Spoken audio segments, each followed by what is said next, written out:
The station was little more than a wooden platform with a small office attached. Nothing like the grand terminals back east. Men in dusty clothes and wide-brimmed hats moved around her, some leading horses, others carrying supplies. Women in practical dresses hurried by, their faces weathered by sun and hard work. Miss Blackett, a man with a weathered face and kind eyes, approached her, holding a piece of paper. "You're the mail-order bride for the Preston Ranch?" Florence swallowed hard. "Yes, I am. Though I believe there's been a slight misunderstanding in the correspondence." She didn't elaborate further. The truth was, Florence had never intended to become anyone's bride when she'd first responded to the advertisement. Desperate times had called for desperate measures. The station master nodded. "Well, Mr. Wade sent word he's been delayed. Said to tell you to wait at Harriet's boarding house till he comes to town tomorrow." He pointed down the main street. 2 blocks down, blue house with white trim. "Can't miss it." Florence thanked him and began walking, constantly glancing over her shoulder. The debt collectors wouldn't be far behind her. She'd responded to a mail-order bride advertisement from a rancher in Colorado, a man named Preston Wade, who sought a refined Eastern lady to bring culture and comfort to a successful cattle operation. It had seemed the perfect cover for her escape. The boarding house was easy to find, just as the station master had described. A plump woman with gray streaked hair greeted Florence at the door. "You must be the Wade bride," she said with a warm smile. "I'm Harriet. Come in, dear. You look exhausted."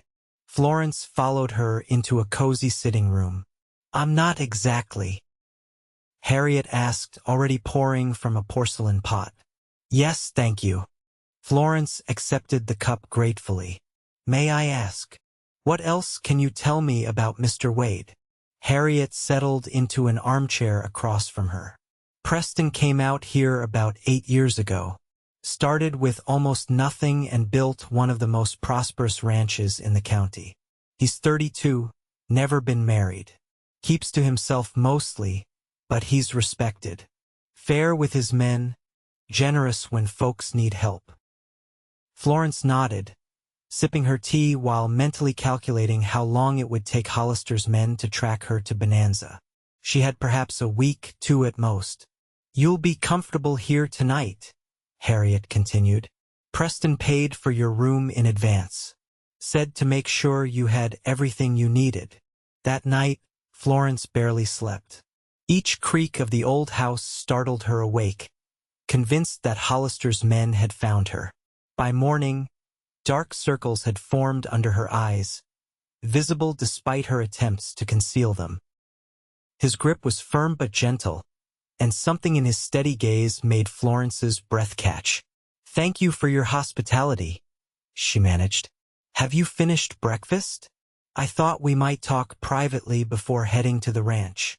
Florence nodded and followed him to a small sitting room off the main hall. Preston closed the door but left it cracked open for propriety's sake. "Miss Blackett, I want to be straightforward with you," he began. "I advertised for a wife because my ranch needs a woman's touch, and frankly, I'm tired of living alone. Strangers get noticed, and if trouble's following you, I'd rather know what we're facing." "We," Florence echoed. "If you become my wife, your troubles become mine to shoulder as well." His gaze was steady. "That's how I see marriage." Florence felt tears threatening. No one had offered to share her burdens since her father died. "It's complicated," she admitted. Preston nodded. "Most things worth doing are. Let me take you to the ranch. You can see where you'd be living, meet some of the hands. Then decide if this arrangement suits you." The vastness of it made Florence feel small but somehow less trapped. "It's beautiful," she breathed. Preston glanced at her, his expression softening. "It grows on you. First winter I thought I'd made a terrible mistake. Now I can't imagine living anywhere else." After about an hour's drive, Preston gestured ahead. "That's Wade Ranch." Florence saw a large two-story house made of timber and stone, surrounded by various outbuildings. A corral contained several horses, and in the distance, cattle dotted the hillsides. Smoke rose from the chimney, and a large barn stood nearby. It was substantial, far more established than she'd expected. "You built all this?" she asked. "Had help," Preston replied. "My foreman, Miguel, has been with me from the beginning. Started with a one-room cabin and 20 head of cattle. Now we run over 2,000 head and employ 15 men year-round, more during roundup." As they approached, a man emerged from the barn, tall and lean with graying temples. He raised a hand in greeting. "That's Miguel," Preston said, returning the wave. "His wife, Rosa, keeps house for me. They live in the cabin just beyond the barn." They pulled up to the main house and Preston helped Florence down. As her feet touched the ground, a sharp pain shot through her ankle. She'd twisted it stepping down from the train yesterday but had been too preoccupied to notice. "You're hurt?" Preston observed, his brow furrowing with concern. "It's nothing," Florence insisted, but her wince betrayed her. Without warning, Preston scooped her into his arms. Florence gasped, instinctively wrapping her arms around his neck. "Mr. Wade, can't have you limping around on your first day," he said, carrying her up the porch steps as if she weighed nothing. "Rosa," he called. A plump woman with a kind face appeared in the doorway, her eyes widening at the sight before her. "Dios mío, what happened?" "Miss Blackett has injured her ankle. Could you prepare some compresses?" "Of course, Senor Preston." Rosa hurried inside. Preston carried Florence into a comfortable sitting room and gently deposited her on a sofa. "Rosa will take good care of you. I need to speak with Miguel, but I'll return shortly." After he left, Rosa bustled in with bandages and a basin of cold water. As she tended to Florence's ankle, the older woman chatted amiably. "Senor Preston, he is a good man. Very kind, very fair. We have been with him 8 years now. My Miguel says he is the best patron in Colorado." Florence smiled politely. "The ranch is impressive. See, and the house is beautiful, no? He built the second floor just last year. Said a wife would need proper rooms." Rosa's eyes twinkled. "We were all happy when he said he was bringing a bride from the East." Florence felt a flush of guilt. By the time they returned downstairs, Miguel had come in from the barn. He was introduced formally to Florence, his manner respectful but assessing. Supper was a surprisingly elegant affair. Rosa had prepared roast beef, potatoes, fresh bread, and an apple pie for dessert. The conversation flowed easily as Preston asked Florence about her life in Boston, carefully avoiding any questions that might touch on why she'd left. After the meal, they retired to the sitting room. Miguel and Rosa excused themselves, leaving Florence alone with Preston. "Would you like to hear my proposal properly? If at the end of that time you wish to return east, I'll provide the train fare and wish you well. If you choose to stay, we can be married by the justice of the peace in Bonanza." Florence considered his words carefully. 2 weeks might give her enough time to formulate a longer-term plan. "And where would I stay during this trial period?" "Here, of course. Rosa will serve as chaperone. She's already made up the guest room for you." "That seems fair," Florence said, though she knew she had few alternatives. "I accept your proposal, the trial, at least." But she couldn't shake the feeling that Hollister's men would eventually find her. What then? Would Preston still offer protection when he learned about her father's debts? Or would he cast her out rather than face armed men over a woman he barely knew? Florence slept fitfully, dreaming of dark alleys in Boston and Hollister's cold eyes. She awoke before dawn, momentarily disoriented by the unfamiliar room. The sound of movement downstairs drew her attention, and she dressed quickly in one of her 2 remaining dresses. "I'd like to show you what life here is really like," he explained. "No point in considering marriage if the reality would make you miserable." Florence appreciated his pragmatism. He helped her onto a gentle mare named Daisy, and they set out across the ranch. Preston was clearly proud of what he'd built, pointing out improvements he'd made to the land, explaining his breeding program for the cattle, and introducing her to the ranch hands they encountered. "Most of the men live in the bunkhouse," he explained, gesturing to a long, low building. "During winter we keep a smaller crew, but come spring we'll hire on more for the roundup and cattle drive." "Do you go on the cattle drives as well?" Florence asked. Preston nodded. "I'm not one to ask men to do work I won't do myself. I'd be gone about 3 weeks, usually in June." They rode to a ridge overlooking a lush valley where hundreds of cattle grazed. Preston dismounted and helped Florence down, his hands lingering at her waist just a moment longer than necessary. "This is my favorite spot on the whole ranch," he said. "When I first came west, I camped right here. Decided that night I'd build something lasting." Florence studied his profile as he gazed across his land. There was a quiet strength to him, a certainty she envied. "Why did you come west?" she asked. Preston was quiet for a moment. "War changes a man. After Gettysburg, I couldn't go back to Pennsylvania, to all those memories. Needed open spaces and fresh air." He glanced at her. "Your turn. Why did you come west, Florence?" She looked away. "My father died. There was nothing left for me in Boston." "Nothing? Or someone you needed to escape?" His voice was gentle, without accusation. Florence felt tears threatening. Perhaps both. Preston didn't press further. Instead, he pointed to a distant hillside. "I'm thinking of planting an apple orchard there come spring. Good southern exposure, protected from the worst winds." She appreciated his tact. "I've always loved apple orchards. My grandmother had one when I was a child." They spent the remainder of the morning exploring the ranch. Preston showed her the spring house where milk and butter were kept cool, the smokehouse where meat was preserved, and the vegetable garden that Rosa tended. "You're remarkably self-sufficient," Florence observed. "Have to be. Town's an hour away in good weather, half a day or more in winter when the snow's deep."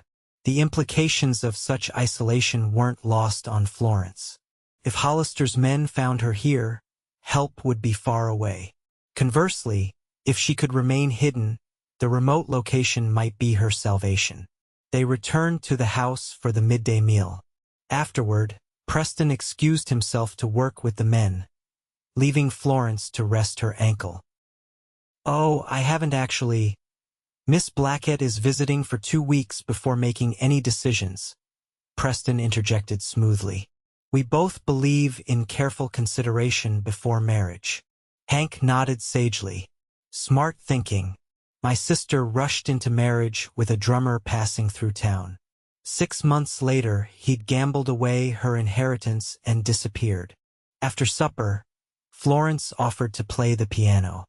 Her performance was met with enthusiastic applause from the men, and she noticed Preston watching her with something like wonder in his eyes.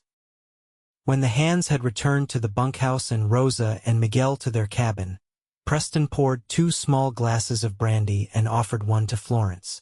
"You play beautifully," he said. "The piano hasn't sounded like that since it arrived." "Thank you. Music was always a comfort to me." She sipped the brandy, enjoying its warmth. "Your men seem fond of you. We've been through a lot together. Blizzards, drought, rustlers. Creates a bond." He settled into his chair. "What did you think of the ranch?" "It's impressive," Florence answered honestly. "You've built something remarkable here." Florence tensed as they approached Bonanza, scanning every face for signs of Hollister's men. Preston noticed her anxiety but didn't comment. The general store was their first stop. The proprietor, a jovial man named Howard, greeted Preston warmly before turning curious eyes to Florence. "Miss Blackett, a pleasure to meet you," he said after Preston introduced her. Folks have been mighty curious about Preston's mail-order bride. Florence felt heat rising in her cheeks. "Mr. Wade and I are still becoming acquainted," she clarified. Howard winked. Of course, of course. "Well, we're all hoping you'll decide to stay. Preston's one of our finest citizens." As they gathered supplies, Florence noticed Preston adding items to their order that she'd mentioned, liking peppermint sticks, a particular brand of tea, watercolors, and paper. The thoughtfulness of the gesture touched her. They were loading the wagon when Florence froze. Across the street, two men in city clothes were speaking with the sheriff, one of them holding what appeared to be a photograph. Her heart hammered against her ribs. "Florence." Preston's voice seemed to come from far away. "What kind of establishment?" "The kind no decent woman enters willingly," Florence whispered, his hands clenched on the reins. "I see. I didn't have the money. Father left nothing but debts. I worked 2 jobs trying to save enough to pay Hollister off, but it wasn't enough. When his men came to take me, I fled." She looked down at her hands. "I answered your advertisement because I needed somewhere to go, somewhere they wouldn't think to look for me." Preston was quiet for a long moment. "How much does your father owe this Hollister?" $5,000. He whistled softly. "That's a considerable sum. I understand if you want me to leave," Florence said quietly. "I've brought trouble to your door, and we're practically strangers." Preston's expression was unreadable. "Let's get back to the ranch first. We'll figure this out." They rode in silence for several miles before Preston spoke again. "These men, are they dangerous?" "Yes," Florence said without hesitation. "Hollister doesn't employ gentlemen." Preston nodded grimly. "Then we'll need to be careful." When they reached the ranch, Preston immediately sought out Miguel. Florence watched from the porch as the two men conversed intensely, Miguel's expression growing progressively more serious. After several minutes, Miguel mounted his horse and rode toward the bunkhouse while Preston returned to Florence. "I've asked Miguel to gather the men. We need to be prepared if Hollister's men come here." Florence felt sick with guilt. "I'm so sorry, Preston. I never meant to bring this trouble to you." He surprised her by taking her hand. "You have nothing to apologize for." That evening, after the ranch hands had been briefed on the potential threat, Preston and Florence sat in the study discussing options. "The sheriff in Bonanza is a good man," Preston said, "but he follows the letter of the law. If these men have legal papers regarding your father's debts, Bill might feel obligated to cooperate." "What about the territorial marshal?" Florence asked. Preston shook his head. "Marshal Evans is in Denver, at least a 2-day ride from here. So we're on our own." "Not entirely. I have 15 loyal men who'll stand with us." Preston leaned forward. Justice Wilson was a balding man with kind eyes and a no-nonsense manner. "Marriage license?" he asked after Preston explained their purpose. "Filed for it yesterday," Preston replied, producing the document. Wilson examined it, then looked at Florence. "Young lady, are you entering this marriage of your own free will, without coercion or reservation?"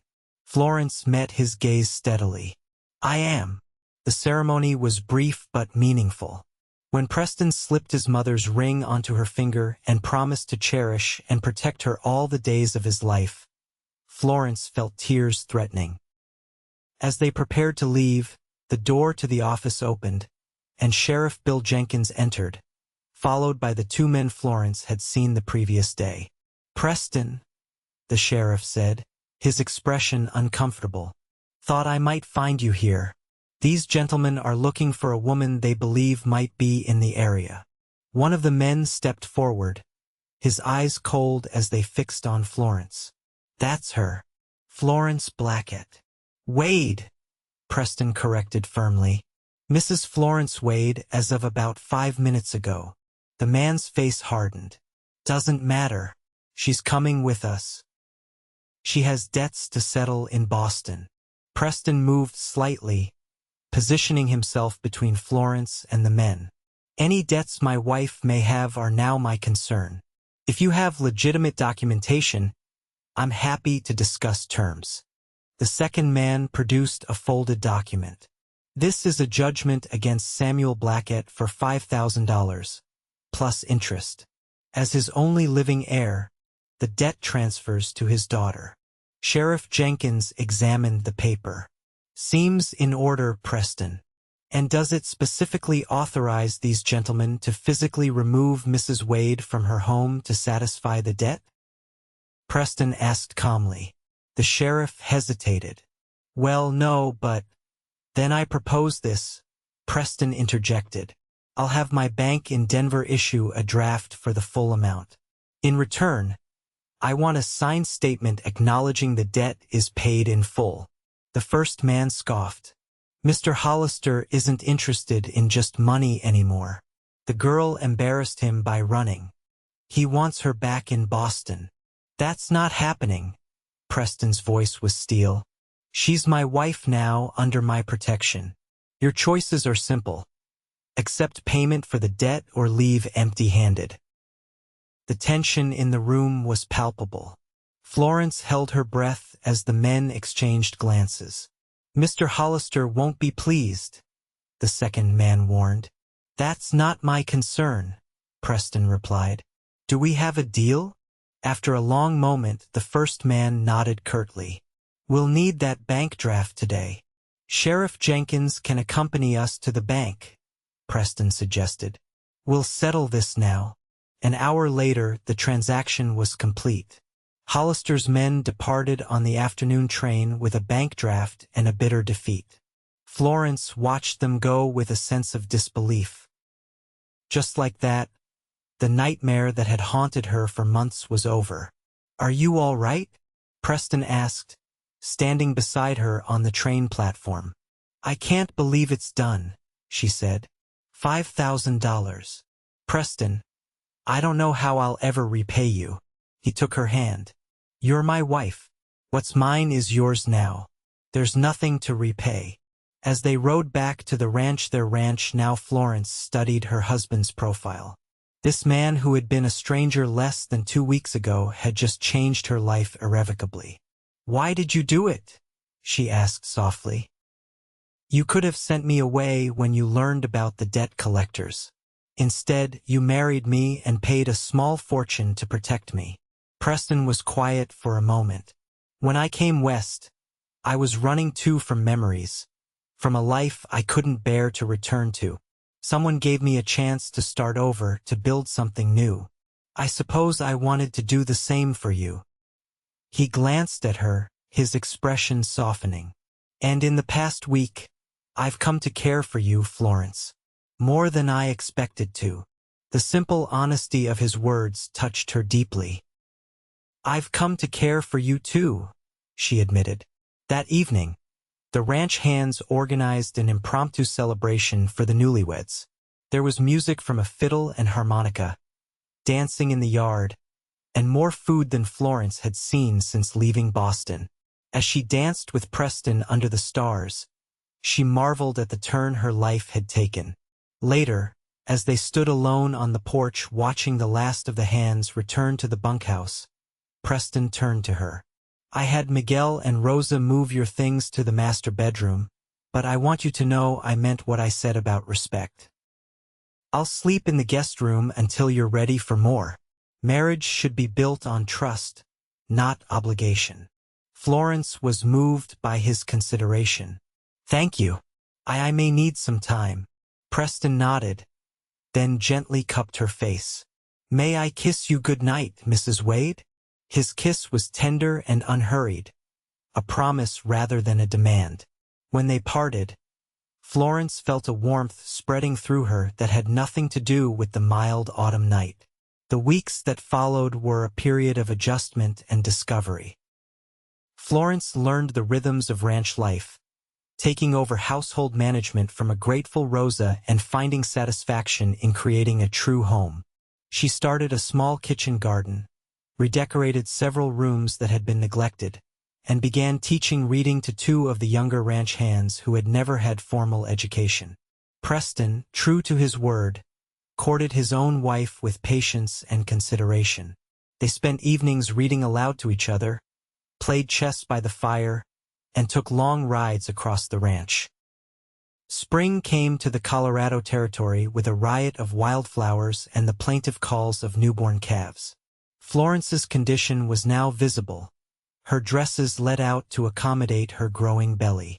Preston hovered anxiously, insisting she rest frequently and hiring additional help for Rosa so Florence wouldn't strain herself. "I'm with child, not made of glass," she teased him one afternoon as he fussed over her chair on the porch. "Humor me," he replied, pressing a kiss to her hand. "You and our child are my whole world now." In May, just before the cattle drive was to begin, a letter arrived from Boston. Florence recognized the handwriting immediately. Her childhood friend Sarah, who had been trying to locate her for months. "Mr. Hollister died," Florence read aloud, her hands trembling slightly. "Apparently he suffered a stroke just after his men returned from Colorado. His son has taken over the business and is dissolving many of his father's less reputable enterprises." Preston sat beside her, relief evident in his expression. "So the threat is truly gone." Florence nodded, continuing to read.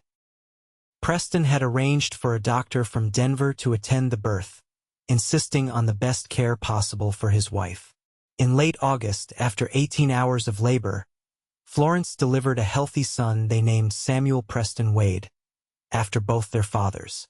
As Florence nursed their infant son in the rocking chair Preston had crafted during her pregnancy, she marveled at the perfect tiny features, her auburn hair, Preston's strong chin. "He's perfect," Preston whispered, kneeling beside them. "Just like his mother. He's going to be strong and kind, like his father," Florence countered with a smile. Preston reached out to stroke his son's cheek with a gentle finger. "I was so lost when I came west, Florence. Building the ranch gave me purpose, but it was empty somehow. Now, with you and Sam, I feel complete." Florence leaned forward to kiss him softly. "So do I, my love. So do I." As Samuel grew from infant to toddler, the ranch prospered under the combined efforts of Preston and Florence. He produced a velvet box and opened it to reveal a sapphire necklace that matched her wedding ring. "Preston, it's exquisite," Florence gasped as he fastened it around her neck. "Not half as exquisite as you." He turned her to face the mirror. "Do you remember how frightened you were when you first arrived in Bonanza? How you kept looking over your shoulder?" Florence nodded, meeting his eyes in the reflection. "I was certain disaster would follow me. And now," she turned to face him, her eyes shining with happiness. "Now I look forward, never back. You've given me a life I never dared dream of, Preston. We've built it together," he corrected gently, drawing her into his arms. "And we'll keep building it, day by day." By their 5th anniversary, the Wade Ranch had become one of the most successful operations in Colorado. They had added a daughter, Elizabeth Rose, to their family, and Florence was expecting their 3rd child. The house was filled with laughter, music, and books, many of them primers, as Florence had established a proper school for the children of ranch employees and neighboring homesteaders. Florence nodded, leaning against his shoulder. "You said someone gave you a chance once, and you wanted to do the same for me. What I didn't tell you then was that I'd been watching you since the moment you stepped off that train. There was something about you, a strength beneath the fear, a dignity despite your circumstances. I think I started falling in love with you that very first day." Florence's eyes filled with tears. "Even when I was planning to use you merely as an escape?" Preston chuckled. "Even then. Besides, look how well my plan worked out." He gestured to their children, their home, the life they'd built together. Sometimes the best journeys begin with running away from something, only to discover you've been running toward exactly what you needed all along. Florence kissed him tenderly, her heart full to bursting with gratitude and love. From desperate flight to profound belonging, her life had transformed in ways she could never have imagined that fateful day she stepped off the train in Bonanza, Colorado. "I'm so glad I found you," she whispered against his lips. "My protector, my partner, my love. And I'll be all those things until my dying day," Preston promised, gathering her close as the sun set over their land, painting the world in hues of gold and promise. In the years that followed, the Wade family continued to grow and flourish. Their third child, a son named Michael, arrived healthy and strong, followed 2 years later by twin girls, Grace and Hope. The ranch expanded to include neighboring properties when they became available, and Preston's reputation as a fair and progressive rancher spread throughout the territory. Florence established a proper library in Bonanza, donating many books and raising funds for a dedicated building. She also served on the school board, championing education for all children regardless of background or means. Her own children grew up with a blend of Eastern refinement and Western practicality, equally at home in Denver society or working alongside the ranch hands. When Colorado achieved statehood in 1876, Preston was elected to the first state legislature. Though he never sought higher office, his influence on early state policy regarding land use, water rights, and education was substantial. Florence worked alongside him, hosting political gatherings at the ranch and writing persuasive letters to newspapers on issues she felt passionate about. Samuel, their firstborn, grew into a thoughtful young man with his father's steady nature and his mother's love of learning. He attended university in Denver before returning to partner with Preston in managing the ever-growing ranch operations. Elizabeth, with her mother's auburn hair and determined spirit, became known for her skill with horses and her gift for medicine, eventually studying to become one of Colorado's first female physicians. Through it all, Preston and Florence's partnership deepened. The love that had grown from unexpected circumstances became the bedrock of their family and their legacy. They faced challenges together: drought years that threatened the herd, a fire that damaged part of the house, political opponents who resented Preston's progressive views and emerged stronger for each trial. On their 25th anniversary, surrounded by their children, grandchildren, and the extended family of ranch employees who had shared their journey, Preston presented Florence with a journal bound in tooled leather. "What's this?" she asked as their family looked on. "Open it," Preston encouraged, his hair now silver at the temples but his blue eyes as warm as ever. Inside, she found entries spanning their quarter-century together. Preston had been keeping a record of their life from the very beginning. The first entry was dated the day Florence arrived in Bonanza. "Today I met the woman who will change my life," Florence read aloud, her voice catching. "She doesn't know it yet, and neither do I, but something tells me our meeting was meant to be." Tears filled her eyes as she looked up at the man who had saved her in every way a person could be saved. "You knew even then?" Preston smiled, taking her hand in his. "I hoped, and hope, my dear Florence, has never disappointed us." As the sun set over the land they had nurtured together, casting long shadows across the prosperous ranch that had once been Preston's solitary dream, Florence Wade reflected on the journey that had brought her here. From a desperate young woman fleeing danger to the matriarch of a thriving family and cornerstone of a community, all because one man had offered protection when she needed it most, and in doing so, had given her the greatest gift of all, a love that had transformed them both. "No," she agreed, squeezing his hand as they watched their grandchildren playing in the yard where she had once arrived as a frightened mail-order bride. "Hope has never disappointed us, and it never will."